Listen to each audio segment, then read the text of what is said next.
Hi friends, welcome to info PSC MEM channel. നമ്മളിന്ന് നോക്കാൻ പോകുന്നത് LD ക്ലർക്ക്, അക്കൗണ്ടൻറ്റ്, കാഷ്യർ എന്നീ തസ്തികയിലോട്ടുള്ള പ്രിലിമിനറി എക്സാമിൻ്റെ 5ാം ഘട്ടത്തിലെ ക്വസ്റ്റ്യൻ പേപ്പറിലെ മാത്സ് ആൻഡ് മെൻ്റൽ എബിലിറ്റി പാർട്ടിലെ ക്വസ്റ്റ്യൻസ് ആണ്. ഈ എക്സാം നടന്നത് 2024 ജനുവരി 20 ഇതിൻ്റെ ക്വസ്റ്റ്യൻ പേപ്പർ കോഡ് വരുന്നത് 13/2024. ഈ ക്വസ്റ്റ്യൻ പേപ്പറിൽ 20 ചോദ്യങ്ങളാണ് മാത്സ് ആൻഡ് മെൻ്റൽ എബിലിറ്റി പാർട്ടിൽ വന്നിരിക്കുന്നത്.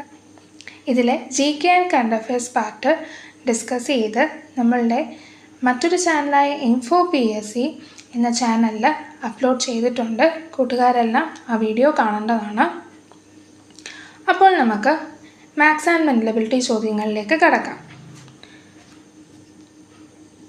81ാമത്തെ ചോദ്യം, ചുവടെ കൊടുത്തിട്ടുള്ളവയിൽ ഒറ്റ സംഖ്യ അല്ലാത്തത് ഏത്? അപ്പോൾ തന്നിരിക്കുന്ന ഓപ്ഷൻ ശ്രദ്ധിക്കുക. Option A 15^5, option B 15^5 + 5, option C 15^5 + 5 and option D 15^5 - 5. Option Bയും Cയും വ്യത്യാസം എന്താണെന്ന് പറഞ്ഞാൽ Bയിൽ പവർ കണ്ടിട്ട് നമ്മൾ 5 ആഡ് ചെയ്യുവാണ്, എന്നാൽ ഓപ്ഷൻ സിയിൽ പവറുകൾ രണ്ടെണ്ണവും തമ്മിൽ ആഡ് ചെയ്യുകയാണ്. അപ്പോൾ ഇങ്ങനെ ഒരു ചോദ്യം വരുമ്പോൾ നമുക്ക് ഇവിടെ നിന്ന് കട്ട് ചെയ്യാനായിട്ടൊന്നും പറ്റത്തില്ല, എല്ലാം 15ൻ്റെ പവേഴ്സാണ് വന്നിരിക്കുന്നത്. പക്ഷേ ഒന്നറിയാം, 15 എന്ന് പറയുന്ന സംഖ്യയുടെ വൺസ് പ്ലേസ് അല്ലെങ്കിൽ യൂണിറ്റ്സ് പ്ലേസ് അല്ലെങ്കിൽ ഒറ്റ എന്ന് പറയുന്ന സ്ഥാനത്ത് എന്താണ് 5 ആണ് ഉള്ളത്. 5ൻ്റെ എന്ത് ഗുണിതങ്ങൾ എടുത്താലും എത്ര തവണ ഗുണിച്ചാലും 5നെ × 5 ചെയ്താൽ 25 കിട്ടും അല്ലേ? അപ്പോൾ 5നെ എത്ര തവണ ചെയ്താലും 5നെ 5 തവണ നമ്മൾ ഗുണിച്ചാലും നമുക്ക് എന്തായിരിക്കും അതിൻ്റെ യൂണിറ്റ് പ്ലേസിൽ കിട്ടുന്നത്? 5 ആയിരിക്കും കിട്ടുന്നത്. അപ്പോൾ ഒറ്റസംഖ്യ അല്ലാത്തത് ഏതെന്നാണ് നമ്മളോട് ചോദിച്ചിരിക്കുന്നത്. അപ്പോൾ നമുക്ക് മനസ്സിലായി 15^2 എല്ലാം 5 തന്നെയാണല്ലോ വന്നിരിക്കുന്നത്. അപ്പോൾ നമുക്ക് 5 തന്നെ ആയിരിക്കും ഇതിൻ്റെ യൂണിറ്റ് പ്ലേസിൽ വരുന്നത്. ഇങ്ങോട്ടുള്ള സംഖ്യ എന്തെങ്കിലും ആയിക്കോട്ടെ, XYZ എന്ന് പറഞ്ഞ് ഞാൻ കൊടുത്താലും ഇവിടെ 5 ആണ് വരുന്നത്. ഇനി ഈ യൂണിറ്റ് പ്ലേസിൽ അല്ലെങ്കിൽ ഒറ്റ എന്ന് പറയുന്ന സ്ഥാനത്ത് നമുക്ക് 5 കിട്ടുവാണെങ്കിൽ അത് ഒറ്റ സംഖ്യയാണ്, ഓഡ് നമ്പറാണ്. അതിൻ്റെ കൂടെ 5 കൂട്ടിയാലല്ലേ അതൊരു ഈവൻ നമ്പർ ആകുള്ളൂ, അതായത് ഒറ്റ സംഖ്യ അല്ലാതെ ഇരട്ട സംഖ്യ ആകുള്ളൂ. അപ്പോൾ എന്താണ് നമ്മുടെ ചോദ്യം? ഒറ്റസംഖ്യ അല്ലാത്തത് ഏതെന്നല്ലേ, അതായത് ഇരട്ട സംഖ്യ കണ്ടുപിടിക്കാനായിട്ടായിരിക്കും പറഞ്ഞിരിക്കുന്നത്. അപ്പോൾ നമ്മളുടെ ഓപ്ഷൻ ഏതാണ് വരുന്നത്? 15^5, അതിൻ്റെ കൂടെ 5 കൂട്ടണം. അപ്പോൾ ഓപ്ഷൻ B ആണ് നമ്മുടെ ഉത്തരമായിട്ട് വരുന്നത്. അത് ഒരൊറ്റ സംഖ്യ അല്ല. അപ്പോൾ കൂട്ടുകാർക്ക് ഒന്നാമത്തെ ചോദ്യം മനസ്സിലായെന്ന് കരുതുന്നു. അടുത്ത ചോദ്യം നമുക്ക് നോക്കാം. 82ാമത്തെ ചോദ്യം, 154 സ്ക്വയറിൻ്റെ വില കണ്ടുപിടിക്കുന്നത് 153 സ്ക്വയറിൻ്റെ വിലയോട് എത്ര കൂട്ടണം? അതായത് 154 സ്ക്വയർ 154 സ്ക്വയർ എന്ന് പറയുന്നത് 153 സ്ക്വയറിൻ്റെ വിലയോട് എത്ര കൂട്ടണം? അതായത് 153 സ്ക്വയർ പ്ലസ് എന്തോ ഒരു വാല്യൂ. ഞാനിതിന് X എന്ന് പറഞ്ഞൊരു വാല്യൂ ആഡ് ചെയ്യുമ്പോഴാണ് കിട്ടുന്നത്. അപ്പം എന്താണ് ഈ Xൻ്റെ വാല്യൂ നമുക്ക് കണ്ടുപിടിക്കേണ്ടത്? റീഅറേഞ്ച് ചെയ്തത് എനിക്ക് ഇങ്ങനെ ഇക്വേഷൻ എഴുതാമല്ലോ. X = 154 സ്ക്വയർ മൈനസ് 153 സ്ക്വയർ അല്ലേ? ഓക്കെ, ഈ ഒരു പോർഷൻ കണ്ടോ? ഇവിടോട്ട് ഇത് കാണുമ്പോൾ നമ്മുടെ മനസ്സിലോട്ട് ഒരു ഇക്വേഷൻ ഓർമ്മ വരേണ്ടതാണ്. ഐഡൻറ്റിറ്റിയിലെ ഇക്വേഷൻ ഇതാണ്, A² - B². എങ്ങനെ എഴുതും നമുക്ക്? A + B × A - B എന്നാണ് നമ്മൾ പറയുന്നത്. അപ്പോൾ നോക്കിക്കേ, ഈ ഒരു പോർഷനെ ഞാൻ ഇങ്ങനെ എഴുതട്ടെ, 154 സ്ക്വയർ മൈനസ് 153 സ്ക്വയർ = 154 + 153 × 154 - 153. അപ്പോൾ നോക്കിക്കേ, എന്തായിരുന്നു നമ്മളോട് ചോദ്യം? 153 സ്ക്വയറിൻ്റെ വിലയോട് എത്ര കൂട്ടണം എന്നാണ് പറഞ്ഞിരിക്കുന്നത്.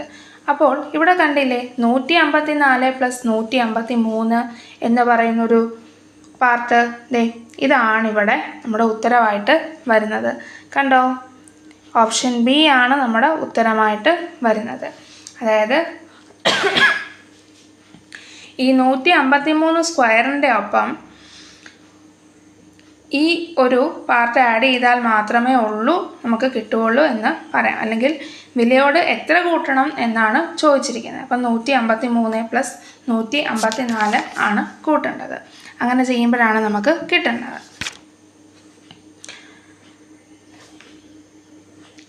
ഇനി നിങ്ങൾക്ക് സംശയം ഉണ്ടെങ്കിൽ കാരണം ഇതിങ്ങനെ വരുന്നത് എന്തുകൊണ്ടാണെന്ന് വെച്ചാൽ കണ്ടോ, ഇവ തമ്മിൽ കുറയ്ക്കുമ്പോൾ 154 അത് വീണ്ടും ചെയ്താൽ 154 പ്ലസ് 153 ഇൻറ്റു 154 മൈനസ് 151 എന്ന് പറയുമ്പം ഇൻറ്റു 1 ആകും.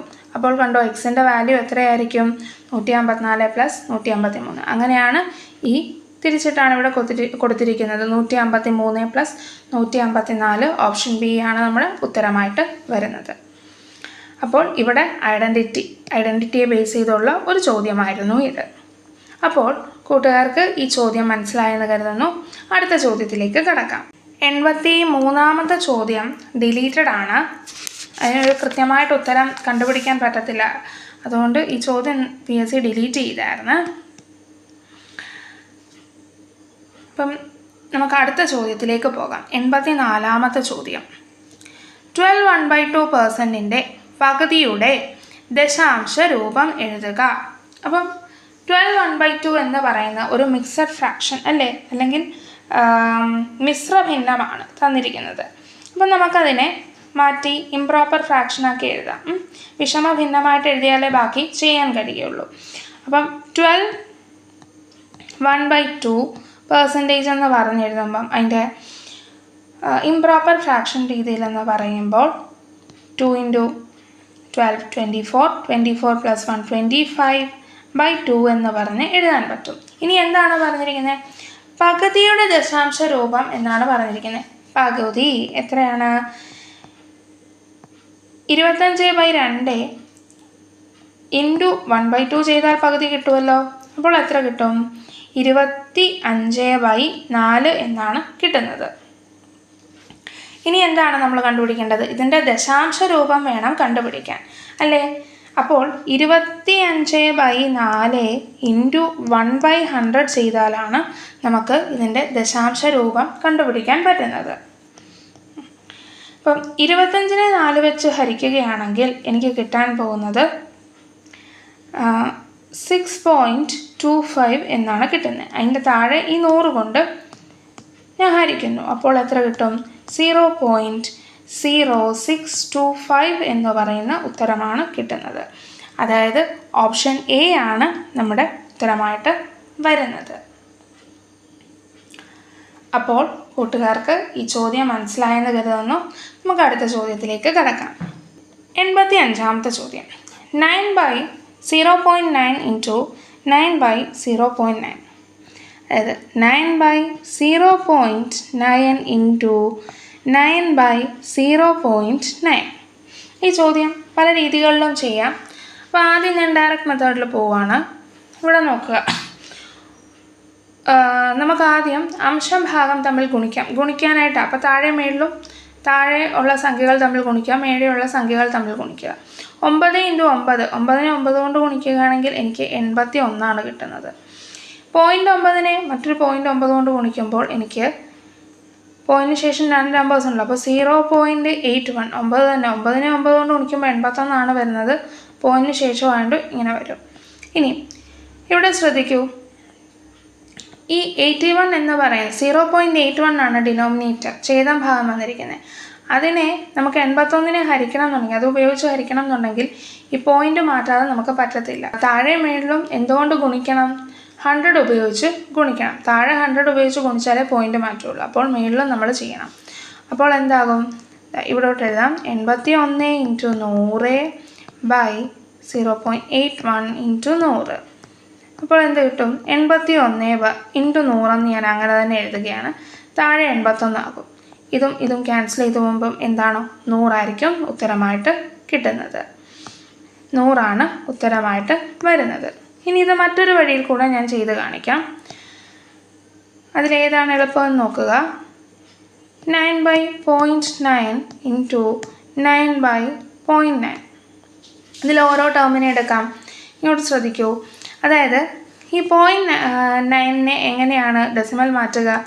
ഇവിടെ 10 കൊണ്ട് ഇൻറ്റു ചെയ്യണം. അപ്പോൾ മേളിലും കൊടുക്കണ്ടേ? അപ്പോൾ 9/10 ക്ഷമിക്കണം 9 ഇൻറ്റു 10/0.9 ഇൻറ്റു 10 ഇൻറ്റു ഇവിടെ അതേ രീതി തന്നെ വേണം. 9 ഇൻറ്റു 10/0.9 ഇൻറ്റു 10.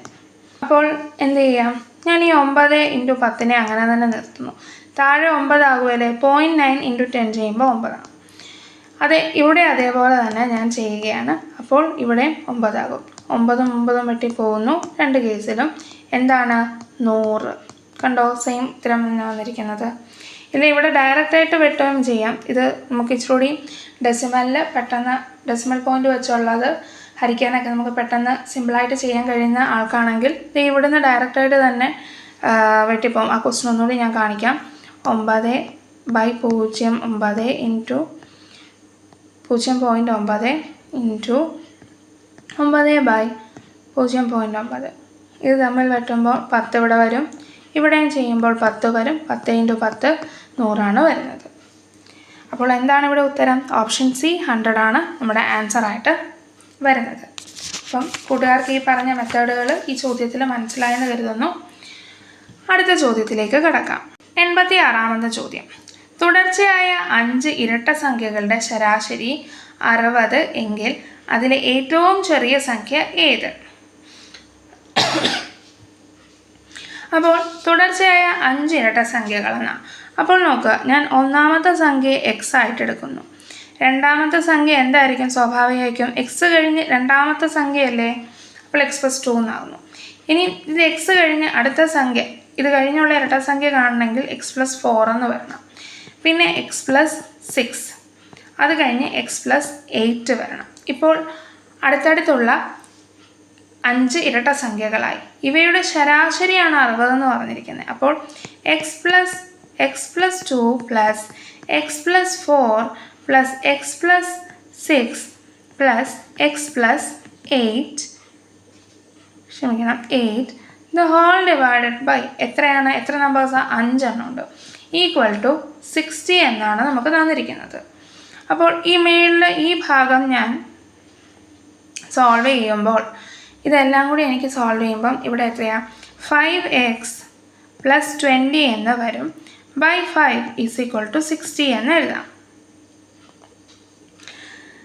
ഈ 5നെ ഞാൻ ഇങ്ങോട്ട് കൊണ്ടുപോവുകയാണ്. അപ്പോൾ 5x + 20 = 60 × 5 എന്നാകും. 5x + 20 ഇവിടെ 20 ആണേ മേലെ. ഓക്കെ, 20 = 300 എന്ന് കിട്ടും. ഇനി 5x = ഈ 20യെ ഞാൻ ഇങ്ങോട്ട് കൊണ്ടുപോവുകയാണ്. 300 - 20. 5x = 280 എന്ന് വരും. അപ്പോൾ x = 280/5 = 56 എന്ന് കിട്ടും. അപ്പോൾ എന്താണ്? ചെറിയ സംഖ്യയല്ലേ നമ്മളോട് കണ്ടുപിടിക്കാൻ പറഞ്ഞിരിക്കുന്നത്. അപ്പോൾ എന്താണ്? x എന്ന് പറയുന്നതാണ് ചെറിയ സംഖ്യ. അപ്പോൾ എക്സിൻ്റെ വാല്യൂ എത്രയാണ്? 56. ഓപ്ഷൻ എ ആണ് ഇവിടെ ആൻസറായിട്ട് വന്നിരിക്കുന്നത്. ഇനി ഇതിന് മറ്റൊരു വഴിയും കൂടെ ഉണ്ട്, അത് പറഞ്ഞുതരാം. ഇവിടെ നമുക്ക് എത്രയാണ് ശരാശരി തന്നിരിക്കുന്നത്? 60 ആണ്. എത്ര ടേംസ് ഉണ്ട്? 5 ടേംസ് ഉണ്ട്. 5 ടേംസ് 60 ആണ് ശരാശരി. അപ്പോൾ മിഡിൽ ടേം, 5ൻ്റെ മിഡിൽ എത്ര പറയാം? 3 എന്ന് പറയാം. മൂന്നാമത്തെ ടേമാണ് 60. അപ്പോൾ രണ്ടാമത്തെ ടേമും ഒന്നാമത്തെ ടേമും കണ്ടുപിടിക്കണമെങ്കിൽ 60ൽ നിന്നും കുറച്ചാൽ പോരെ, 2 വീതം. ഇരട്ടസംഖ്യകളാണെന്ന് പറഞ്ഞത്. അപ്പോൾ 60ൽ നിന്ന് 2 കുറയ്ക്കുകയാണെങ്കിൽ 58. ആ 58ൽ നിന്ന് 2 കുറയ്ക്കുകയാണെങ്കിലോ 56. ഏറ്റവും ചെറിയ സംഖ്യ 56. ഇതും മറ്റൊരു മെത്തേഡാണ്. അപ്പം ഇങ്ങനെയുള്ളൊരു ചോദ്യം വരുമ്പോൾ എത്ര സംഖ്യകളാണെന്ന് നോക്കുക, സംഖ്യയുടെ നടുക്കത്തെ ടേം കണ്ടുപിടിക്കുക. ആ ടേം ആയിരിക്കും ശരാശരിയായിട്ട് വരുന്നത്. അതിൽ നിന്നും ഡിഫറൻസ് എത്രയാണെന്ന് മനസ്സിലാക്കുക, കോമൺ ഡിഫറൻസ് അത് കുറയ്ക്കുക, അല്ലെങ്കിൽ വലിയ സംഖ്യ ആണെങ്കിൽ കൂട്ടുക. അപ്പോൾ കൂട്ടുകാർക്ക് ഈ ചോദ്യം മനസ്സിലായെന്ന് കരുതുന്നു. നമുക്ക് അടുത്ത ചോദ്യത്തിലേക്ക് കടക്കാം. 87ാമത്തെ ചോദ്യം. ഒരു കുട്ടിയുടെയും പിതാവിൻ്റെയും വയസ്സുകളുടെ തുക 156. അംശബന്ധം 5:7 ആണ് എങ്കിൽ പിതാവിൻ്റെ വയസ്സ് കുട്ടിയുടെ വയസ്സിനേക്കാൾ എത്ര കൂടുതലാണ്? അപ്പോൾ തന്നിരിക്കുന്നത് എന്താ? ഒരു അച്ഛൻ്റെയും മകൻ്റെയും, അതായത് കുട്ടിയുടെയും സണ്ണിൻ്റെയും ഫാദറിൻ്റെയും കൂടി വയസ്സുകളുടെ തുക 156 എന്നാണ് തന്നിരിക്കുന്നത്. അവരുടെ അംശബന്ധം തന്നിട്ടുണ്ട് 5:7 എന്നാണ്. 5:7 ആണ് എന്ന് തന്നിട്ടുണ്ട്. അപ്പോൾ നമുക്ക് എന്ത് ചെയ്യാം? നമുക്കിവിടെ 5:7 എന്നുള്ളതിനെ 5x + 7x = 156 എന്ന് പറഞ്ഞ് എഴുതാൻ കഴിയത്തില്ലേ? അങ്ങനെ എഴുതാം. അപ്പോൾ നമുക്ക് 5xഉം 7xഉം കൂടി ആഡ് ചെയ്ത് എത്ര കിട്ടും? 12x എന്ന് കിട്ടും. = 156 എന്ന് കൊടുക്കാമല്ലോ. അപ്പം x = 156/12 ചെയ്താൽ മതി. എത്ര കിട്ടും? 13 എന്ന് കിട്ടും. അപ്പോൾ നമ്മളോട് പറഞ്ഞിരിക്കുന്നത് എന്താ? എക്സ് കണ്ടുപിടിക്കാനല്ല, എന്താണ്? കുട്ടിയുടെ വയസ്സിനേക്കാൾ എത്ര കൂടുതലാണ് പിതാവിൻ്റെ വയസ്സെന്ന്, അതായത് പിതാവിൻ്റെയും കുട്ടിയുടെയും വയസ്സുകളുടെ ഡിഫറൻസ് കാണാനാണ്. അപ്പോൾ നമുക്ക് നേരത്തെ തന്നിട്ടുണ്ട്, ഇവരുടെ ഈ റേഷ്യോ തന്നിട്ടുണ്ട് 5:7. അപ്പോൾ നേരത്തെ നമ്മൾ എഴുതിയായിരുന്നു 5x + 7x എന്നുള്ളത്. അതായത് 7x - 5x എന്ന് എഴുതുവാണെങ്കിൽ ഇവർ തമ്മിലുള്ള ഡിഫറൻസ് കണ്ടെത്തില്ലേ? നമ്മുടെ ചോദ്യത്തിനോടുള്ള ഉത്തരവും കണ്ടെത്താൻ പറ്റും. അപ്പോൾ 7x - 5x ചെയ്താൽ 2x കിട്ടും. എക്സിൻ്റെ വാല്യൂ നമ്മൾ നേരത്തെ കണ്ടുപിടിച്ച് വെച്ചിട്ടുണ്ട്. അപ്പോൾ 2 × x = 2 × 13 = 26. അതായത് ഓപ്ഷൻ ബി 26 ആണ് ഇവിടെ ഉത്തരമായിട്ട് വരിക. ഇതല്ലാതെ മറ്റൊരു മെത്തേഡും കൂടി ചെയ്യാൻ പറ്റും. ഇവരുടെ വയസ്സുകൾ കണ്ടെത്തിയിട്ട് നമുക്ക് ഡയറക്റ്റായിട്ട് അങ്ങ് ചെയ്യാനായിട്ട്. അപ്പം എന്തേ, ഫാദറിൻ്റെ ഏതായിരുന്നു? 7x അല്ലേ? അപ്പോൾ നമുക്കിങ്ങനെ എഴുതാമല്ലോ. മൊത്തം ഇത് 12 ഭാഗമാണുള്ള. 12-ലെ 7 ഭാഗം, ഈ 156-ൻ്റെ 12-ലെ 7 ഭാഗം എത്രയാണെന്ന് കണ്ടെത്തുക. ഇവിടെ 13 തമ്മിൽ വെട്ടി പോകുമ്പോൾ 13 വരും. ഇവിടെ നമുക്ക് 91 എന്ന് കിട്ടും. ഇനി മകൻ്റെ സണ്ണിൻ്റെ ഞാൻ 5/12 × 156 ഹരിക്കുമ്പോൾ 13 കിട്ടും. 5 × 13 65 കിട്ടും. 91-ൽ നിന്നും 65 കുറയ്ക്കുക, അപ്പോൾ നമുക്ക് 26 കിട്ടും. അതായത് ആൻസർ ഓപ്ഷൻ ബി 26 എത്തിയിരിക്കുന്നു. കൂട്ടുകാർക്ക് ഈ ചോദ്യം മനസ്സിലായെന്ന് കരുതുന്നു. നമുക്ക് അടുത്ത ചോദ്യത്തിലേക്ക് കടക്കാം. അടുത്തത് 88ാമത്തെ ചോദ്യം. വീട്ടിൽ നിന്ന് രാമു 3 km/h വേഗതയിൽ സഞ്ചരിച്ചാൽ സ്കൂളിലെത്താൻ 25 മിനിറ്റ് വൈകും. 4 km/h വേഗതയിൽ സഞ്ചരിച്ചാൽ 15 മിനിറ്റ് നേരത്തെ സ്കൂളിലെത്തും എങ്കിൽ രാമുവിൻ്റെ വീട്ടിൽ നിന്നും സ്കൂളിൽ എത്ര അകലെയാണ്? ഇവിടെ നമുക്ക് ഡിസ്റ്റൻസ് ആണ് കണ്ടുപിടിക്കേണ്ടത്. സ്പീഡും ടൈമും തന്നിട്ടുണ്ടെന്ന് പറയാം. എന്നാൽ ഇവിടുത്തെ പ്രശ്നം എന്താണെന്ന് വെച്ചാൽ രാമു 3 km/h എന്ന വേഗതയിലാണ് സഞ്ചരിക്കുന്നതെങ്കിൽ 25 മിനിറ്റ് ലേറ്റായിട്ടായിരിക്കും എത്തുന്നത്. എന്നാൽ 4 km/h വേഗതയിൽ പോയാൽ 15 മിനിറ്റ് നേരത്തെയും എത്തും. അപ്പോൾ ഡിസ്റ്റൻസ് എത്ര ഉണ്ടെന്ന് കണ്ടുപിടിക്കണം. ഡിസ്റ്റൻസ് സെയിം അല്ലേ? സ്കൂൾ മുതൽ വീട് തൊട്ട് സ്കൂൾ വരെയുള്ള ഡിസ്റ്റൻസ് സെയിം ആണ് ഈ രണ്ട് കേസിലും. ഇയാൾ സ്പീഡ് അഡ്ജസ്റ്റ് ചെയ്യുമ്പോഴാണ് നേരത്തെയും താമസിച്ചും ഒക്കെ എത്തുന്നത്. അപ്പോൾ ഇങ്ങനെയുള്ള ചോദ്യങ്ങളിൽ ഉത്തരം കണ്ടുപിടിക്കാൻ, ഇങ്ങനെയുള്ള ചോദ്യങ്ങൾ സാധാരണ കണ്ടുവരുന്നതാണ്. ഡിസ്റ്റൻസ് കണ്ടുപിടിക്കാനായിട്ടുള്ള ഇക്വേഷൻ ഉണ്ട്. നമ്മൾ സാധാരണ പഠിച്ചിരിക്കുന്ന സ്പീഡ് = ഡിസ്റ്റൻസ് ബൈ ടൈം എന്നുള്ളൊരു ബേസിക് ഇക്വേഷൻ. ഇതല്ലാതെ മറ്റൊരു ഇക്വേഷനാണ്. തന്നിരിക്കുന്ന സ്പീഡുകളെ ഞാൻ ഏറ്റവും വലുതിനെ S1 എന്നും രണ്ടാമത്തേനെ ചെറിയ സ്പീഡിനെ ഞാൻ S2 എന്നും അതായത് എടുക്കുക. അപ്പം S1 × S2 S1 - S2 ഇവ തമ്മിലുള്ളത് കുറയ്ക്കുക ഇൻറ്റു ΔT. ΔT എന്ന് പറഞ്ഞാൽ ടൈം ഡിഫറൻസ്. അതായത് 25 മിനിറ്റ് താമസിച്ചും 15 മിനിറ്റ് നേരത്തെ എത്തുമ്പോൾ ഈ ടൈമുകൾ തമ്മിൽ കൂട്ടുക ചെയ്യുന്നത്.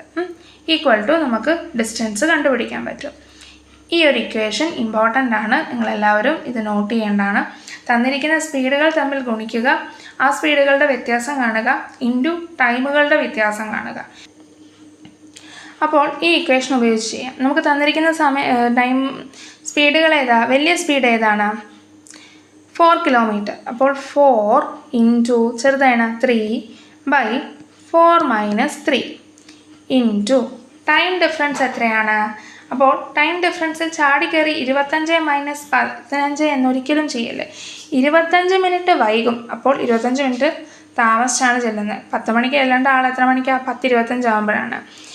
ഇനി മറ്റു സ്പീഡിൽ പോവുകയാണെങ്കിൽ 15 മിനിറ്റ് നേരത്തെ എത്തും. അതായത് 10 മണിക്ക് എത്തേണ്ട ആൾ 9:45 എത്തും. അപ്പോൾ മൊത്തം എത്രയാണ്? 40 മിനിറ്റിൻ്റെ വ്യത്യാസമാണ് ഇവിടെ വന്നിരിക്കുന്നത്. അതായത് ആ സമയങ്ങൾ തമ്മിൽ കൂട്ടുവാണ് ചെയ്തത്. അപ്പോൾ 40 എന്നാണ് ഇവിടെ വരുന്നത്.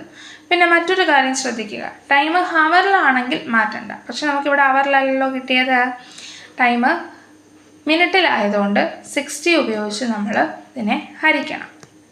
അപ്പോൾ ഇനി നമുക്ക് ചെയ്യാം. 4 × 3 12 എന്ന് കിട്ടും, ബൈ 4 - 3 എന്ന് കിട്ടുമ്പോൾ 1 എന്ന് കിട്ടും, ഇൻറ്റു 40/60 എന്ന് ചെയ്യും. ഈക്വൽ ടു 12ഉം 60യും കിട്ടാം. ഇവിടെ എനിക്ക് 5 എന്ന് കിട്ടും. 40നെ 5 കൊണ്ട് ഹരിക്കുകയാണെങ്കിൽ എനിക്ക് 8 എന്ന് കിട്ടും. അതായത് 8 കിലോമീറ്റർ ആണ് ഉത്തരമായിട്ട് വരുന്നത്. അതായത് ഓപ്ഷൻ സി ആണ് നമ്മുടെ ആൻസറായിട്ട് വരുന്നത്. അപ്പോൾ ഇങ്ങനെയുള്ള കണക്കിൽ ഏതാണ് ഇക്വേഷൻ? ഈ ഇക്വേഷനാണ് വളരെ ഇമ്പോർട്ടൻ്റ് ആയിട്ടുള്ള ഈ ഇക്വേഷനാണ്. കൂട്ടുകാർ ഇത് നോട്ട് ചെയ്ത് വെക്കേണ്ടതാണ്. അപ്പോൾ കൂട്ടുകാർക്ക് ഈ ചോദ്യം മനസ്സിലായെന്ന് കരുതുന്നു. നമുക്ക് അടുത്ത ചോദ്യത്തിലേക്ക് കിടക്കാം. 89ാമത്തെ ചോദ്യം, 5821 എത്ര നൂറുകളുണ്ട്? അപ്പോൾ എന്തായിരിക്കും ഉത്തരം വരുന്നത്? 8 നൂറല്ല. നമുക്ക് ചിലപ്പോൾ 8 നൂറിലോട്ട് ടെൻഡൻസി വരും, പ്ലേസ് വാല്യൂ ആണെന്ന് കരുതി 1 10 100 എന്ന് പറഞ്ഞിട്ട്. അല്ല, 58 നൂറുകളാണ്. അപ്പം നമുക്ക് 5800 എന്ന് പറഞ്ഞെഴുതാൻ പറ്റുമല്ലോ ഇതിനകത്ത്. അതുകൊണ്ടാണ് 58 വന്നിരിക്കുന്നത്. അപ്പം ഓപ്ഷൻ ഡി 58 ആണ് ഈ ചോദ്യത്തിൻ്റെ ഉത്തരം. ഇനി നമുക്ക് അടുത്ത ചോദ്യം, 90ാമത്തെ ചോദ്യം നോക്കാം.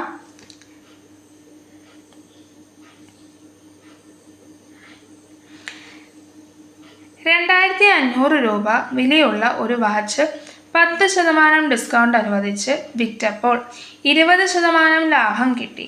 എന്നാൽ വാങ്ങിയ വില എത്ര? അപ്പോൾ ഇയാൾ എത്രയോ രൂപയ്ക്ക് മേടിച്ച ഒരു സാധനം, വാച്ചെന്ന് പറയുന്ന ഐറ്റം, 2500 രൂപ വിലയുള്ളൊരു വാച്ച്. ഇപ്പം 2500 രൂപ വിലയുള്ളൊരു വാച്ചായിരുന്നു. അതിന് 10% ഡിസ്കൗണ്ട് ഇട്ടിട്ട് 10% ഡിസ്കൗണ്ട് കൊടുത്ത് അയാൾ അതിനെ വിറ്റു. അയാൾ 10% ഡിസ്കൗണ്ട് കൊടുത്തപ്പോഴും എന്താണ്, അയാൾക്ക് 20% ലാഭമാണ് വന്നത്. എങ്കിൽ അയാൾ മേടിച്ച വില എന്താണെന്ന്, എന്നാൽ വാങ്ങിയ വില എത്ര?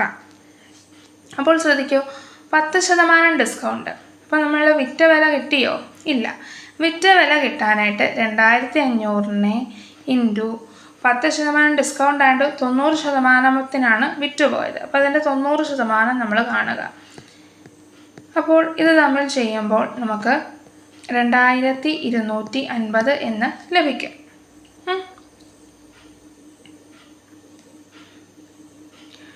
അപ്പോൾ ഇതെന്താണ് പറഞ്ഞിരിക്കുന്നത്? ഇയാൾ 10% ഡിസ്കൗണ്ടിൽ കൊടുത്തപ്പോൾ എന്താണ് അയാൾക്ക് സംഭവിച്ചത്? 20% ലാഭം കിട്ടി എന്നാണ് പറയുന്നത്. അപ്പോൾ എന്താണ്, ഈ 2250നെ എനിക്ക് 120 എന്ന് പറയാമല്ലോ. 120% ആണെന്ന് പറയാമല്ലോ. ഇത് അതായത് 100% എന്ന് പറയുന്നതാണ് നമ്മുടെ കറക്റ്റ് വാങ്ങിയ വില എന്ന് പറയുന്നത്. അതിൻ്റെ ശതമാനം, അത് ലാഭമാണെങ്കിൽ എത്ര ശതമാനമാണോ ലാഭം കിട്ടിയത് അത് ആഡ് ചെയ്യുക 100ൻ്റെ കൂടെ.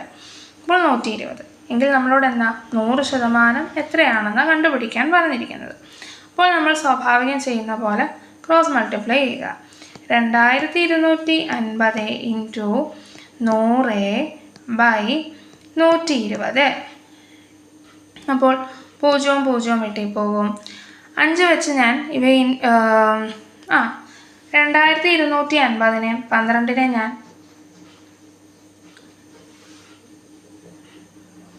വെട്ടുകയാണെങ്കിൽ 2 ഉപയോഗിച്ച് വെട്ടാം ഞാൻ. ക്ഷമിക്കുക, 2250 10നെയും 12നെയും 2 ഉപയോഗിച്ച് വെട്ടുമ്പോൾ ഇവിടെ എനിക്ക് 6ഉം ഇവിടെ എനിക്ക് 5ഉമാണ് ലഭിക്കുന്നത്. ഇനി 2250നെ 6 ഉപയോഗിച്ച് ഞാൻ ഹരിക്കുമ്പോൾ എനിക്കിവിടെ കിട്ടുന്നത് 375 എന്നാണ് ലഭിക്കുന്നത്. അപ്പോൾ ഇവ തമ്മിൽ മൾട്ടിപ്ലൈ 375 × 5 ചെയ്യുമ്പോൾ 1875 എന്ന് കിട്ടും. അതായത് വാങ്ങിയ വില ഇത്രയാണ്. അതായത് ഓപ്ഷൻ എ ആണ് നമ്മുടെ ആൻസർ ആയിട്ട് വരുന്നത്. അപ്പോൾ ഈ ഒരു ചോദ്യത്തിൽ ആദ്യം ഡിസ്കൗണ്ട് കൊടുത്തിട്ട് എത്ര രൂപയ്ക്ക് വിറ്റു എന്ന് കണ്ടുപിടിച്ചു. ആ വിറ്റപ്പോൾ കിട്ടിയത് ലാഭം 20% വെച്ചു. അപ്പോൾ നമ്മൾക്ക് 100% എത്രയാണെന്ന് കണ്ടുപിടിക്കുക ചെയ്തത്. അപ്പോൾ കൂട്ടുകാർക്ക് ഈ ചോദ്യം മനസ്സിലായെന്ന് കരുതുന്നു. അടുത്ത ചോദ്യത്തിലേക്ക് കടക്കാം. നമ്മളുടെ aim4psc ഒരു ടെലിഗ്രാം ചാനലുണ്ട്. aim4psc എന്ന് തന്നെയാണ് ടെലിഗ്രാം ചാനലിൻ്റെ പേര്. അതിൽ നമുക്ക് ഒന്നത്രാടം ദിവസം PYQ ഡിസ്കഷനും അതേപോലെ തന്നെ SCERTയുടെ പുതിയ ടെക്സ്റ്റുകളുടെ ക്ലാസ്സും ലൈവ് ക്ലാസ് ഉള്ളതാണ്. ഇനി ലൈവ് ക്ലാസ് അറ്റൻഡ് ചെയ്യാൻ പറ്റാത്തവർക്കായിട്ട് നമ്മൾ ഇതിൻ്റെ ലൈവ് ക്ലാസ്സിൻ്റെ ലൈവ് റെക്കോർഡ് യൂട്യൂബിൽ അവൈലബിൾ ആണ്. നിങ്ങൾക്ക് ആ റെക്കോർഡ് കേൾക്കാവുന്നതാണ്. അതോടൊപ്പം തന്നെ OMRൻ്റെ PDF-ഉം പിന്നെ ഈ ക്വസ്റ്റ്യൻ പേപ്പറിൻ്റെ വീഡിയോയുടെ കൂടെ അതിൻ്റെ ഡിസ്ക്രിപ്ഷൻ ബോക്സിൽ അതിൻ്റെ ക്വസ്റ്റ്യൻ പേപ്പറിൻ്റെ ലിങ്കും അവൈലബിൾ ആണ്. നിങ്ങൾക്ക് നമ്മുടെ ടെലിഗ്രാം ചാനലിൽ നിന്നും OMRും ഡൗൺലോഡ് ചെയ്യാം. അതേപോലെ തന്നെ നമ്മുടെ യൂട്യൂബ് ചാനലിൽ നിന്നും ക്വസ്റ്റ്യൻ പേപ്പർ ലിങ്ക് വഴി ഡൗൺലോഡ് ചെയ്യാവുന്നതാണ്. എന്നിട്ട് നിങ്ങൾ ഈ ക്വസ്റ്റ്യൻസൊക്കെ ഒന്ന് അറ്റൻഡ് ചെയ്ത് നോക്കേണ്ടതാണ്. അറ്റൻഡ് ചെയ്ത് നോക്കുമ്പോൾ നിങ്ങൾക്ക് സംശയങ്ങളൊക്കെ വരും. അപ്പോൾ നമ്മുടെ ക്ലാസ്സുകൾ കാണേണ്ടതുമാണ്. ഇനി നമുക്ക് അടുത്ത ചോദ്യം നോക്കാം. 91ാമത്തെ ചോദ്യം. 5 മീറ്ററിൻ്റെ എത്ര ശതമാനമാണ് 75 സെൻറ്റിമീറ്റർ? 5 മീറ്ററിൻ്റെ എത്ര ശതമാനമാണ് 75 സെൻറ്റിമീറ്റർ എന്നാണ് തന്നിരിക്കുന്നത്. അപ്പോൾ ഇവിടെ ശ്രദ്ധിക്കേണ്ടത്, നമുക്ക് തന്നിരിക്കുന്ന യൂണിറ്റ് രണ്ടും രണ്ടാണ്. ഒന്ന് മീറ്റർ ആണ്, മറ്റൊന്ന് സെൻറ്റിമീറ്റർ ആണ്. അപ്പോൾ നമുക്ക് എളുപ്പം എന്താ, മീറ്ററിനെ സെൻറ്റിമീറ്ററിലോട്ട് കൺവേർട്ട് ചെയ്യാം. 1 മീറ്റർ എന്ന് പറഞ്ഞാൽ നമുക്കറിയാം 100 സെൻറ്റിമീറ്റർ ആണ്. അപ്പോൾ 5 മീറ്റർ എന്ന് പറയുന്നത് 500 സെൻറ്റിമീറ്റർ. ഇനി 500 സെൻറ്റിമീറ്ററിൻ്റെ എത്ര ശതമാനമാണ് × x 75 എന്ന് നമുക്ക് കണ്ടുപിടിക്കണം. അപ്പോൾ എന്ത് ചെയ്യണം, ഇങ്ങനെ ഇത് റീഅറേഞ്ച് ചെയ്യാം. x = 75 × 100/500. അപ്പോൾ ഇവയെല്ലാം 0 0 വെട്ടി പോയി കഴിയുമ്പോൾ x = 75നെ 5 വെച്ച് ഹരിക്കുമ്പോൾ 15% എന്ന് കിട്ടും. അപ്പോൾ നമ്മുടെ ആൻസർ എന്താണ്? ഓപ്ഷൻ സി 15% ഉത്തരമായിട്ട് വരുന്നത്.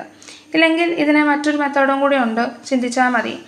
500 എന്ന് പറയുന്നത് 100% എങ്കിൽ 75 എന്ന് പറയുന്നത് എത്രയെന്ന് കണ്ടുപിടിക്കാനാണ്. ഇനി സ്വാഭാവികമായിട്ടും നമ്മൾ റീഅറേഞ്ച് ചെയ്യുക. 100 × 75/500. നമ്മൾ നേരത്തെ ചെയ്ത സ്റ്റെപ്പുകളുടെ തന്നെ എത്തി വെട്ടിപ്പോകുന്നു. നമുക്ക് എത്ര കിട്ടും? 15 എന്ന് കിട്ടും. 92ാമത്തെ ചോദ്യം.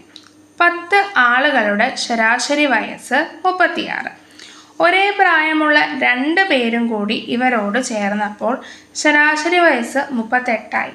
എന്നാൽ പുതുതായി വന്നവരുടെ വയസ്സ് എത്ര? അപ്പോൾ എന്താണ്, 10 പേരുടെ ശരാശരി വയസ്സ് 36 എന്നായിരുന്നു. ഇത് തമ്മിൽ ഗുണിക്കുമ്പോൾ ഇവരുടെ തുക കിട്ടുമല്ലോ, 360 തുക.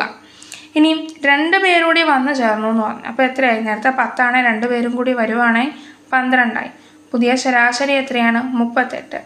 ഇവ തമ്മിൽ ഗുണിക്കുമ്പോൾ ഈ വയസ്സിൻ്റെ തുക കിട്ടും. എത്രയാണ്? 456. അപ്പോൾ 456ൽ നിന്നും 360 കുറയ്ക്കുകയാണെങ്കിൽ നമുക്ക് പുതിയ വന്ന് ചേർന്നവരുടെ വയസ്സ് കിട്ടും, 96 എന്ന് കിട്ടും. അപ്പോൾ വന്ന് എത്ര പേരാണ് ചേർന്നത്? 2 പേരാണ് ചേർന്നത്. അപ്പോൾ ഈ 96നെ ഞാൻ 2 കൊണ്ട് ഹരിക്കുകയാണെങ്കിൽ വന്ന് ചേർന്ന ഒരാളുടെ വയസ്സ് കിട്ടത്തില്ലേ? 48. അതായത് നമ്മുടെ ഉത്തരം എന്താണ്? ഓപ്ഷൻ ഡി ആണ്, 48 ഉത്തരമായിട്ട് വരുന്നത്. ഇനി ഇതിന് മറ്റൊരു മെത്തേഡും കൂടി പറയാം. എത്ര പേരായിരുന്നു നമുക്ക്? 10 പേര്. അവരുടെ ശരാശരി 36. പിന്നെ എത്ര പേരായി? 12 പേരായി. ശരാശരി 38. അപ്പോൾ ഇവിടെ ശരാശരി എത്രയാണ് കൂടിയത്? 2 കൂടി. ആൾക്കാരും 2 കൂടി. അപ്പോൾ എന്ത് ചെയ്യണം? ഈ സൈഡിൽ ഇവിടെ കൂടിയ ഈ സംഖ്യയും തമ്മിൽ ഗുണിക്കണം.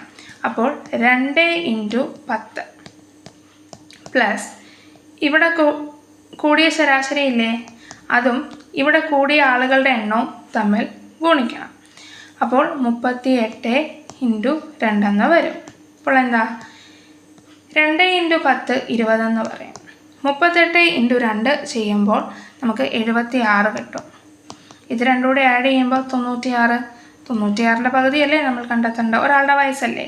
96/2 = നമുക്ക് 48 എന്ന് കിട്ടും. അതായത് ഓപ്ഷൻ ഡി 48.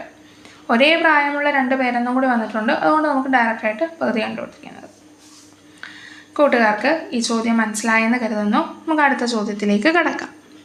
93ാമത്തെ ചോദ്യം. 32 raised to -1/5 minus 27 raised to -2/3 എത്ര? അപ്പോൾ എന്താണ് തന്നിരിക്കുന്നത്? 32 raised to -1/5 minus 27 raised to -2/3. അപ്പോൾ ഇത് എക്സ്പോണൻസ് ആൻഡ് പവേഴ്സ് പാർട്ടിൽ നിന്ന് വന്നിരിക്കുന്ന ചോദ്യമാണ്. ഇവിടെ ശ്രദ്ധിച്ചോ, പവറുകൾക്കെല്ലാം മൈനസ് ഉണ്ട്. ഒരു പവറിന് മൈനസ് ഉണ്ടെങ്കിൽ എന്താ അർത്ഥം? അത് ന്യൂമറേറ്ററിലാണെങ്കിൽ അത് ഡിനോമിനേറ്ററായിട്ട് മാറും. പവറിൽ ഡിനോമിനേറ്ററിലാണ് മൈനസ് ആണെങ്കിൽ അത് ന്യൂമറേറ്ററായിട്ട് മാറും. അതായത് a⁻m എന്നാണെങ്കിൽ അതിനെ എനിക്ക് 1/a⁻m എന്ന് എഴുതാം. അപ്പോൾ അതേ രീതിയിൽ ഇവിടെയുള്ള സംഖ്യ എഴുതാം. ആദ്യത്തേത് 1/32 raised to 1/5 എന്നാകും, മൈനസ് 1/27 raised to 2/3 എന്നും ആകും. അപ്പോൾ അടുത്തതിൽ 35ൻ്റെ 1/5 എത്രയാണ്? 2 എന്ന്. 32ൻ്റെ 1/5 എത്രയാണ്? 2. 1/5 എന്ന് പറയുമ്പം അതിനെ ഏത് നമ്പർ വെച്ച് 5 times ഇൻറ്റു ഇതെല്ലാം കിട്ടുമെന്നാണ് ചോദിച്ചിരിക്കുന്നത്. അപ്പോൾ ഇവിടെ 2 ആണ്. അപ്പോൾ ഇത് 1/2 എന്നാകും. മൈനസ് ഇതിനെ ഞാൻ റീഅറേഞ്ച് ചെയ്ത് എഴുതാം. എങ്ങനെ എഴുതി കാണിക്കാം? അത് 27 raised to 1/3 the whole raised to 2 എന്ന് പറഞ്ഞെഴുതുന്നു. അപ്പോൾ നോക്കൂ, ഈ 1/2 മാറ്റമൊന്നുമില്ല. മൈനസ് 27ൻ്റെ ക്യൂബ് റൂട്ട് എത്രയാണ്? 3 അല്ലേ. അപ്പോൾ എനിക്ക് അടുത്തത് 1/3 സ്ക്വയർ എന്ന് പറഞ്ഞ് എഴുതാൻ പറ്റത്തില്ലേ? എഴുതാൻ പറ്റും. ഇനി 1/2 മൈനസ്, അതായത് ഇവിടെ ഞാൻ കാണിക്കാം, 27ൻ്റെ ക്യൂബ് റൂട്ട് 1/3 എന്ന് പറയുന്നത് 3 ആയതുകൊണ്ടാണ് ഇവിടെ ഇങ്ങനെ വന്നത്. ഇനി 1/3 സ്ക്വയർ എന്ന് പറയുമ്പോൾ 1/9 ആകാം. ഇനി ഞാനിവരെ LCM കണ്ടെത്തി ചെയ്യുന്നത്, അല്ലെങ്കിൽ ക്രോസ് മൾട്ടിപ്ലൈ ചെയ്യുക.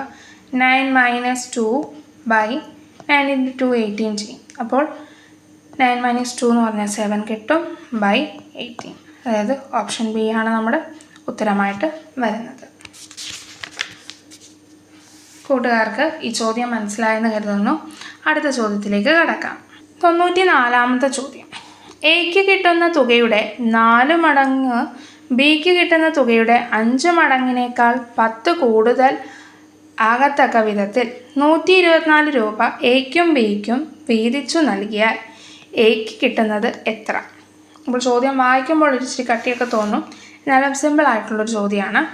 എന്താണ് പറഞ്ഞിരിക്കുന്നത്? എക്ക് കിട്ടുന്ന തുകയുടെ 4 മടങ്ങ് ബിക്ക് കിട്ടുന്ന തുകയുടെ 5 മടങ്ങിനേക്കാൾ കൂടുതൽ 10 കൂടുതലാകത്തക്ക വിധത്തിൽ. എക്ക് കിട്ടുന്ന തുകയുടെ 4 മടങ്ങ്. അപ്പോൾ അതിനെ ഞാൻ എക്ക് കിട്ടുന്ന തുകയെ ഞാൻ എ എന്ന് എഴുതുന്നു. അതിൻ്റെ 4 മടങ്ങെന്ന് പറയുമ്പം 4a = ബിക്ക് കിട്ടുന്ന തുകയുടെ 5 മടങ്ങിനേക്കാൾ, ബിക്ക് കിട്ടുന്ന തുകയെ ഞാൻ ബി എന്നും അതിൻ്റെ 5 മടങ്ങ് എന്ന് പറയുമ്പം 5b എന്നും ഞാൻ കൊടുക്കുന്നു. 10 കൂടുതലാക്കത്തക്ക വിധം +10 എന്ന് വിടും. അപ്പോൾ വിധത്തിൽ ഈ ഒരു രൂപത്തിൽ വേണം എന്ത്? 124 രൂപ എക്കും ബിക്കും വീതിച്ചു നൽകിയാൽ അപ്പം എത്രയാണ് മൊത്തം ഉള്ളത്? എക്കുള്ളത് എ പ്ലസ് ബി, എയുടെയും ബിയുടെയും തുകയാണ് 124 മൊത്തം വരുന്നത്. അപ്പോൾ ഈ തന്നിരിക്കുന്ന ഈ മേളിലെ ഇക്വേഷനെ ഞാൻ റീഅറേഞ്ച് ചെയ്ത് എഴുതുകയാണ്. ഇതിനെ ഇപ്പുറത്തോട്ട്, ഈ 5b ഇപ്പുറത്തോട്ട് കൊണ്ടുമ്പം 4a minus 5b equal to 10 എന്ന് പറഞ്ഞു കൊടുക്കാമല്ലോ. ഇതിനെ ഞാൻ ഒന്നാമത്തെ ഇക്വേഷനാക്കി എടുക്കുന്നു. മേളിൽ ചെയ്ത് a പ്ലസ് ബി എന്ന് പറയുന്നത് രണ്ടാമത്തെ ഇക്വേഷനാക്കി ഞാൻ എടുക്കുകയാണ്. എക്ക് കിട്ടുന്നത് എത്രയെന്നാണ് ചോദിച്ചിരിക്കുന്നത്. അപ്പോൾ രണ്ടാമത്തെ ഇക്വേഷനെ ഇതേപോലെ ആക്കണം. രണ്ടാമത്തെ ഇക്വേഷനും ഒന്നാമത്തെ ഇക്വേഷനും ഇങ്ങോട്ട് ശ്രദ്ധിച്ചേ.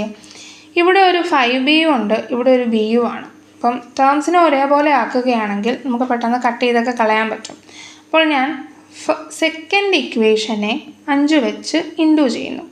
അപ്പോൾ 5a plus 5b equal to എത്ര കിട്ടും? 620 എന്നാകും. ഇത് ഇക്വേഷൻ 3 ആക്കി എഴുതാം. ഇനി നോക്കൂ, ഇക്വേഷൻ 1 എന്തായിരുന്നു? ഇതല്ലായിരുന്നോ? ഇക്വേഷൻ 1ഉം ഇക്വേഷൻ 2ഉം കൂടി തമ്മിൽ ആഡ് ചെയ്യുക. അപ്പോൾ നോക്ക്, 4a പ്ലസ് 5a എത്ര കിട്ടും? 9a എന്ന് കിട്ടും. അടുത്തത് 5b, ഇവിടെ മൈനസ് 5bയും ഇവിടെ പ്ലസ് 5bയും ഇത് തമ്മിൽ പോകും. 10ഉം 620 ഇസ് ഇക്വൽ ടു 630. അപ്പം എയുടെ വാല്യൂ എത്രയാവും? 630/9 ഈസ് ഈക്വൽ ടു 70. അതായത് ഓപ്ഷൻ എ ആണ് നമുക്ക് ഉത്തരമായിട്ട് ലഭിച്ചിരിക്കുന്നത്. അപ്പോൾ ഇതിങ്ങനത്തെ ഒരു ചോദ്യമായിരുന്നു. ഇത് നമ്മൾ ആദ്യം ഇക്വേഷൻ ഫോമിലാക്കുക. അതിനുശേഷം ഇതിനെ നമ്മൾ ക്യാൻസൽ ചെയ്ത് കളഞ്ഞ് ക്യാൻസലിങ് മെത്തേഡ് വഴി ചെയ്യാമോ എന്നാണ് നോക്കുന്നത്. അതിന് തന്നിരിക്കുന്ന ഇക്വേഷനെ ഏതെങ്കിലും മറ്റൊരു നമ്പർ കൊണ്ട്, കോമൺ ആയിട്ടുള്ള വേറൊരു നമ്പർ കൊണ്ട് ഗുണിക്കുക. എന്നിട്ട് നമ്മൾ ക്യാൻസൽ ചെയ്ത് കളഞ്ഞ് ഫൈനൽ ആൻസറിലോട്ട് എത്തുക. അപ്പോൾ കൂട്ടുകാർക്ക് ഈ ചോദ്യം മനസ്സിലായെന്ന് കരുതുന്നു. നമുക്ക് അടുത്ത ചോദ്യത്തിലേക്ക് കിടക്കാം. 95ാമത്തെ ചോദ്യം. മരത്തിൻ്റെ ചുവട്ടിൽ നിൽക്കുന്ന ഒരാൾ 20 മീറ്റർ കിഴക്കോട്ടും അവിടെ നിന്ന് 20 മീറ്റർ തെക്കോട്ടും സഞ്ചരിക്കുന്നു. എന്നിട്ട് തിരിഞ്ഞ് 35 മീറ്റർ പടിഞ്ഞാറോട്ടും സഞ്ചരിച്ച് 10 മീറ്റർ വടക്കോട്ടും സഞ്ചരിച്ച് ഒരു സ്ഥലത്ത് എത്തുന്നു. 5 മിനിറ്റ് വിശ്രമിച്ചതിന് ശേഷം 15 മീറ്റർ കിഴക്കോട്ട് സഞ്ചരിച്ചു. ഇപ്പോൾ അയാൾ തുടങ്ങിയ സ്ഥലത്ത് നിന്നും എത്ര അകലെയാണ്? അപ്പോൾ എന്താണ്, ഇതൊരു ഡയറക്ഷൻ ബേസ്ഡ് ക്വസ്റ്റ്യൻ അല്ലേ? അപ്പോൾ നേരത്തെ പറഞ്ഞിട്ടുള്ള പോലെ നമ്മളിവിടെ ഒരു ഡയറക്ഷൻ സിമ്പൽ വരച്ച് വെക്കുന്നത് വളരെ നല്ലതായിരിക്കും. ഇത് നോർത്ത്, സൗത്ത്, വെസ്റ്റ്, ഈസ്റ്റ്, അല്ലെങ്കിൽ തെക്ക്, വടക്ക്, കിഴക്ക്, പടിഞ്ഞാറ്. അപ്പോൾ എന്താണ് പറഞ്ഞിരിക്കുന്നത്? ആദ്യം ഒരാൾ ഒരു പോയിന്റിൽ ഇങ്ങനെ നിൽപ്പുണ്ട്. അയാൾ അവിടെ നിന്നും കിഴക്കോട്ട്, അപ്പോൾ കിഴക്കെന്ന് പറഞ്ഞാൽ ഇങ്ങോട്ടാണ്, കിഴക്കോട്ട് എത്ര ദൂരമാണ്? 20 മീറ്റർ സഞ്ചരിച്ചു എന്ന് പറയുന്നത്. അവിടെ നിന്നും തെക്കോട്ട് വീണ്ടും അയാൾ 20 മീറ്റർ താഴേക്കും പോയി, 20 മീറ്റർ സഞ്ചരിച്ചു. എന്നിട്ട് തിരിഞ്ഞ് പടിഞ്ഞാറേക്ക്, ഇങ്ങോട്ടാണ് പടിഞ്ഞാറ്, അപ്പോൾ പടിഞ്ഞാറേക്ക് അയാൾ സഞ്ചരിച്ചു. എത്രയാണ്? 35 മീറ്ററാണ് ഇരിക്കുന്നത്. സഞ്ചരിച്ച് 10 മീറ്റർ വടക്കോട്ട് സഞ്ചരിക്കുന്നു. 10 മീറ്റർ വടക്കോട്ട് സഞ്ചരിക്കുന്നു. 5 മിനിറ്റ് വിശ്രമിച്ചതിന് ശേഷം 15 മീറ്റർ കിഴക്കോട്ട് നടക്കുന്നു. 15 മീറ്റർ കിഴക്കോട്ട് അയാൾ നടക്കുന്നു. അപ്പോൾ 15 മീറ്റർ കഴിഞ്ഞിരിക്കുന്നു. ഇപ്പോൾ അയാൾ തുടങ്ങിയ സ്ഥലത്ത് നിന്നും എത്ര അകലെയാണ്? അയാൾ തമ്മിലുള്ള അകലെ ഇത്രയേ ഉള്ളൂ. എന്താണ് ഇവിടെ നിന്ന് മനസ്സിലാകുന്നത്? ഇവിടെ 15 മീറ്റർ ഇങ്ങോട്ട് നീങ്ങിയെന്ന് എഴുതുമ്പോൾ ഇത്രയും ഭാഗം. ഇവിടെ കണ്ടോ 20. ഇയാൾ തുടങ്ങിയതും സ്റ്റാർട്ടിംഗ് പോയിൻറ്റും എൻഡിങ് പോയിൻറ്റും തമ്മിലുള്ള ഡിഫറൻസ് ആണ് കണ്ടുപിടിക്കേണ്ടത്. ഇവിടെ മൊത്തം എത്രയാണ്? 20 ആണ് പറഞ്ഞിരിക്കുന്നത്. 20 നിന്നും ഇവിടെ എത്രയാണ്? 10 കുറച്ചാൽ മതി. 10 മീറ്റർ അകലെയാണ് നിൽക്കുന്നത്. അതായത് ഓപ്ഷൻ ഡി 10 മീറ്ററാണ് നമ്മുടെ ഉത്തരമായിട്ട് വരുന്നത്. ഇങ്ങനെയുള്ള ചോദ്യങ്ങൾ എല്ലാ ക്വസ്റ്റ്യൻ പേപ്പറിലും നമ്മൾ കാണുന്നുണ്ട്. അപ്പോൾ ഡയറക്ഷൻ ചോദ്യത്തിൽ നമുക്ക് മാർക്ക് എളുപ്പം സ്കോർ ചെയ്യാവുന്നതാണ്. അപ്പോൾ ഡയറക്ഷൻ്റെ ഇതൊക്കെ നിങ്ങൾ കൂട്ടുകാർ പഠിച്ചു വെക്കേണ്ടതാണ്. ഈ ചോദ്യം മനസ്സിലായെന്ന് കരുതുന്നു. നമുക്ക് അടുത്ത ചോദ്യത്തിലേക്ക് കടക്കാം. 96ാമത്തെ ചോദ്യം. 1/2, 1/4, 1/16, etc. 1/65,536 വിട്ടുപോയത് പൂരിപ്പിക്കുക. അപ്പോൾ ഇവിടെ നിങ്ങൾ ശ്രദ്ധിച്ചേ ഈ ഒരു പാറ്റേൺ കണ്ടോ. 1/2, 1/4, 1/16, etc. 1/65,536. ഇവിടെ ശ്രദ്ധിച്ചേ, നമുക്ക് ന്യൂമറേറ്റർ എടുക്കേണ്ട ആവശ്യമില്ല, ഡിനോമിനേറ്റർ മാത്രം ശ്രദ്ധിച്ചാൽ മതി. ആദ്യത്തെ ഡിനോമിനേറ്ററിൻ്റെ സ്ക്വയറാണ് രണ്ടാമത്തത്, രണ്ടാമത്തേൻ്റെ സ്ക്വയറാണ് മൂന്നാമത്തത്. അപ്പോൾ സ്വാഭാവികമായിട്ടും എന്താവും, മൂന്നാമത്തേൻ്റെ സ്ക്വയർ ആയിരിക്കും നമുക്ക് നാലാമതായിട്ട് കിട്ടുന്നത്. അല്ലെങ്കിൽ ആ നാലാമത്തെ സംഖ്യയുടെ സ്ക്വയറാണ് ഈ ലാസ്റ്റ് വന്നിരിക്കുന്നത്. മൂന്നാമത്തെ എത്രയാണ്? 16. അല്ലെങ്കിൽ 2ൻ്റെ സ്ക്വയർ 4 വന്നു, 4ൻ്റെ സ്ക്വയർ 16 വന്നു. 16ൻ്റെ സ്ക്വയർ എത്രയാണ്? 256. ഈ 256ൻ്റെ സ്ക്വയറാണ് 65,536. അപ്പോൾ നമ്മുടെ ഓപ്ഷൻ ഏതാണ്? കറക്റ്റ് ഓപ്ഷൻ 1/256 ആണ് അവിടെ വരേണ്ടത്. അതായത് ഓപ്ഷൻ ബി ആണ് നമ്മുടെ ഉത്തരമായിട്ട് വരുന്നത്. അപ്പോൾ നേരത്തെ നമ്മുടെ ക്ലാസ്സുകളിൽ ഞാൻ പറഞ്ഞിട്ടുണ്ട് കൂട്ടുകാർ സ്ക്വയറുകൾ പഠിച്ചു വെക്കണം എന്ന് പറയുന്നത്. അപ്പോൾ ഇങ്ങനെയുള്ള ചോദ്യങ്ങൾ സ്ക്വയറിനെ ബേസ് ചെയ്തും ക്യൂബിനെ ബേസ് ചെയ്തും സീരീസ്, നമ്പർ സീരീസിൻ്റെ കുറേ ക്വസ്റ്റ്യനുകൾ വരുന്നുണ്ട്. അപ്പോൾ സ്ക്വയറും ക്യൂബും പഠിച്ചു വെക്കേണ്ടതാണ്. ഈ ചോദ്യം മനസ്സിലായെന്ന് കരുതുന്നു. നമുക്ക് അടുത്ത ചോദ്യത്തിലേക്ക് കടക്കാം. 97ാമത്തെ ചോദ്യം. രാജു 10,000 രൂപ മുടക്കി ഒരു സ്കൂട്ടർ വാങ്ങി. 1000 രൂപ മുടക്കി പുതുക്കി പണിയുകയും 2,500 രൂപ ചിലവാക്കി പെയിൻറ്റ് ചെയ്യുകയും ചെയ്തു. അയാൾക്ക് 20% ലാഭം കിട്ടണമെങ്കിൽ എത്ര തുകയ്ക്ക് വിൽക്കണം? അപ്പോൾ ശ്രദ്ധിക്കൂ, അയാൾ എത്ര രൂപയ്ക്കാണ് സ്കൂട്ടർ വാങ്ങിയത്? രാജു 10,000 രൂപയ്ക്കാണ് സ്കൂട്ടർ വാങ്ങിയത്. അതിനുശേഷം എന്ത് ചെയ്തു? 1000 രൂപ മുടക്കി പുതുക്കി പണിതു. അപ്പോൾ ഇതിൻ്റെ കൂടെ 1000 രൂപ അയാൾ ചിലവാക്കി. ഇനി പിന്നെ എന്ത് ചെയ്തു? 2,500 രൂപ ചിലവാക്കി പെയിൻറ്റ് ചെയ്തു. അടുത്ത ചിലവായി 2,500. അപ്പോൾ മൊത്തം എത്ര രൂപയായി ഈ സ്കൂട്ടറിന് മുടക്കിയത്? അത് നമ്മൾ കണ്ടെത്തണം. എത്രയാണ്? 13,500 രൂപ അയാൾ ഈ സ്കൂട്ടറിന് വേണ്ടി ചിലവാക്കി. അപ്പോൾ അയാളുടെ കോസ്റ്റ് പ്രൈസ്, വാങ്ങിയ വില എന്ന് പറഞ്ഞത് നമുക്ക്, അല്ലെങ്കിൽ അയാൾക്ക് മൊത്തം ചിലവായ തുക 13,500 നമുക്ക് കൺസിഡർ ചെയ്യാം. ഇനി എന്താണ് പറഞ്ഞിരിക്കുന്നത്? അയാൾക്കിത് 20% ലാഭം കിട്ടണമെങ്കിൽ എത്ര തുകയ്ക്ക് വിൽക്കണം? അപ്പോൾ നേരത്തെ നമ്മൾ ഇതിന് മുമ്പ് ചെയ്ത ഒരു പ്രോബ്ലം പോലെ തന്നെ ചെയ്യാം. 13,500 എന്ന് പറയുന്നത് ഇതിൻ്റെ 100% വിലയാണ്. അതിൽ ഇയാൾക്ക് എന്താണ് കിട്ടേണ്ടത്?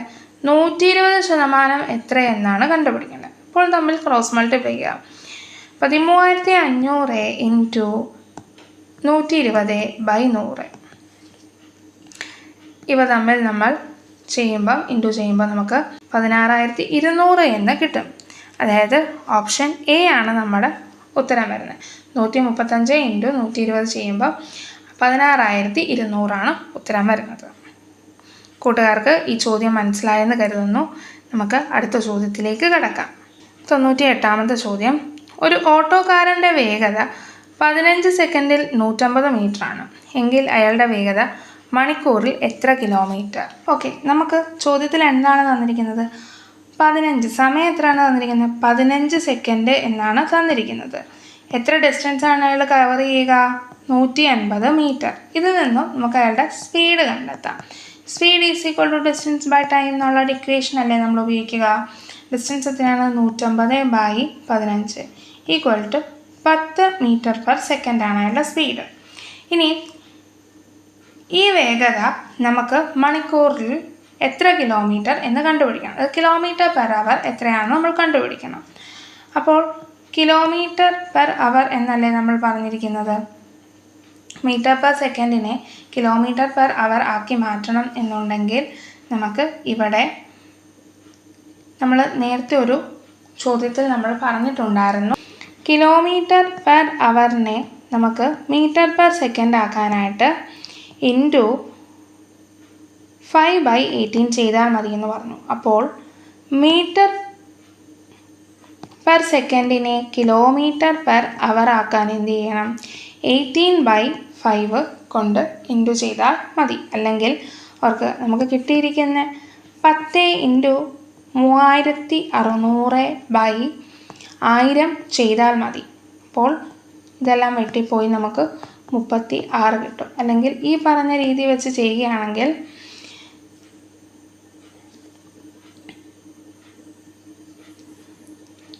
10 × 18/5 5ഉം 10ഉം വെട്ടി ഇവിടെ 2 വരും 36 ലഭിക്കും. അതായത് ഓപ്ഷൻ ഡി ആണ് നമ്മുടെ ഉത്തരമായിട്ട് വരുന്നത്. Speed is equal to distance by time എന്ന് പറയുന്ന ഇക്വേഷൻ നോക്കുക. അതിൽ നിന്ന് നമുക്ക് സ്പീഡ് കിട്ടുമ്പോൾ അതിനെ 5/18 കൊണ്ട് ഗുണിക്കുക. ഇത്രയേ ഉള്ളൂ ഈ ചോദ്യം. ഈ ചോദ്യം കൂട്ടുകാർക്ക് മനസ്സിലായെന്ന് കരുതുന്നു. അടുത്ത ചോദ്യത്തിലേക്ക് കടക്കാം. 99ാമത്തെ ചോദ്യം. ഒരു ചതുരത്തിൻ്റെ നീളവും വീതിയും 20% വർദ്ധിപ്പിച്ചാൽ അതിൻ്റെ പരപ്പളവ് എത്ര ശതമാനം വർദ്ധിക്കും? അപ്പോൾ എന്താണ്? നീളവും വീതിയും 20% വർദ്ധിപ്പിച്ചത് എങ്കിൽ പരപ്പളവ് എത്ര വർദ്ധിക്കും? അപ്പോൾ ഇവിടെ നമുക്കൊരു ഇക്വേഷൻ നോക്കാം. അതായത് എന്താണ് കൂട്ടിയത്? നീളവും വീതിയും എത്ര ശതമാനം? 20% എന്നല്ലേ? അപ്പോൾ സെയിം തന്നെയല്ലേ? നീളവും കൂട്ടിയത് 20%, വീതിയും കൂട്ടിയത് അപ്പം x പ്ലസ് x × x²/100 ഇവ തമ്മിൽ ചെയ്താൽ ടോട്ടൽ എത്ര കൂടും? അല്ലെങ്കിൽ പരപ്പളവ് എത്ര കൂടിയെന്ന്, എത്ര ശതമാനമാണ് വർദ്ധിച്ചതെന്ന് മനസ്സിലാക്കും. അതായത് ഇപ്പോൾ സെയിം നമ്പർ ആയതുകൊണ്ടാണ് ഞാനിവിടെ x + x എന്ന് ഉപയോഗിച്ച്. ഇല്ലെങ്കിൽ രണ്ട് വ്യത്യസ്തമായ നമ്പർ ആയിരുന്നെങ്കിൽ x + y + x × y/100 തമ്മിൽ കൂടുകയാണെങ്കിൽ, വർദ്ധിക്കുകയാണെങ്കിൽ ഇവിടെ പ്ലസും കുറയ്ക്കുകയാണെങ്കിൽ മൈനസും ആണ് വരുന്നത്. അപ്പോൾ നമുക്കിപ്പോൾ ചെയ്താം 20 + 20 + 20 × 20/100. 20 + 20 40 വരും. പ്ലസ് ഇവ തമ്മിൽ കട്ട് ചെയ്ത് കളയുമ്പോൾ നമുക്ക് 4 എന്ന് കിട്ടും. = 44% വർദ്ധിക്കുന്നത്. അതായത് ഓപ്ഷൻ ബി ആണ് നമ്മുടെ ഉത്തരമായിട്ട് വരുന്നത്. അപ്പോൾ ഇവിടെ ഈ രണ്ട് ഇക്വേഷനുകൾ വളരെ ഇമ്പോർട്ടൻ്റ് ആണ്. x + x + x²/100 or x + y + xy/100. കൂട്ടുകാർക്ക് ഈ ചോദ്യം മനസ്സിലായെന്ന് കരുതുന്നു. നമുക്ക് അടുത്ത ചോദ്യത്തിലേക്ക് കടക്കാം. ഇന്നത്തെ അവസാനത്തെ ചോദ്യം. ഷാജി, ഷാൻ ഇവർ കയ്യിലുള്ള തുക 4:5 എന്ന അംശബന്ധത്തിൽ വീതിച്ചു. എന്നാൽ ഈ തുക 4:3 എന്ന അംശബന്ധത്തിൽ ഭാഗിച്ചാൽ ഷാന് 640 രൂപ കുറവാണ് കിട്ടുന്നത്. എങ്കിൽ ഇവരുടെ കയ്യിലുള്ള തുക എത്ര? അപ്പോൾ ശ്രദ്ധിക്കൂ, ഷാജി, ഷാൻ 2 പേരാണുള്ളത്. അവർക്ക് കയ്യിൽ ആദ്യം എത്രയാണ്? 4:5 എന്നാണ് പറഞ്ഞിരിക്കുന്നത് വീതിച്ചാൽ. എന്നാൽ തുക 4:3 എന്ന അംശബന്ധത്തിൽ വീതിച്ചു. 4:3 എന്ന അംശബന്ധത്തിൽ വീതിച്ചു. അപ്പോൾ എത്രയാണ് കിട്ടിയത്? ആദ്യം കിട്ടിയതിനേക്കാൾ 640 രൂപ കുറവായിട്ടാണ് ആർക്ക് കിട്ടിയത്? ഷാനിന് കിട്ടുന്നത്. അപ്പോൾ എങ്കിൽ ഇവരുടെ കയ്യിലുള്ള തുക എത്ര എന്നാണ് കണ്ടുപിടിക്കേണ്ടത്. അപ്പോൾ ശ്രദ്ധിക്കൂ, ഇവരുടെ തുക ഇവിടെയല്ലേ നമുക്ക് വ്യത്യാസം വന്നത്? ഇത് തമ്മിൽ ഉപയോഗിച്ച് നമുക്ക് കണക്ക് കൂട്ടാൻ പറ്റും. അപ്പം ആദ്യത്തെ കേസ് എടുക്കൂ. മൊത്തം എത്ര ഭാഗമുണ്ടായിരുന്നു ആദ്യത്തെ കേസിൽ? 9 ഭാഗങ്ങൾ. അതിൽ 5 ഭാഗമല്ലേ ഷാനിനുള്ളത്? അപ്പം 5x/9 മൈനസ് അടുത്തതിൽ എങ്ങനെയായിരുന്നു? മൊത്തം 7 ഭാഗം. 4 + 3 7. 7ൽ 3 ഭാഗമല്ലേ ഷാനിനുള്ളത്? 3x - 7. ഇവ തമ്മിലുള്ള വ്യത്യാസം എന്താണ്? 640. ഇനിയും ഇവ നമുക്ക് ക്രോസ് മൾട്ടിപ്ലൈ ചെയ്ത് കണ്ടുപിടിക്കാം. അപ്പോൾ 7 × 5 35x മൈനസ് 27x/63 = 640. ഇനി അടുത്ത സ്റ്റെപ്പിൽ ഞാൻ x = 640 × 63/8 എന്ന് കിട്ടും. അതായത് ഈ 63 ഇങ്ങോട്ട് പോവുകയും ഈ 8 താഴോട്ട് വരികയുമാണ് ചെയ്തത്.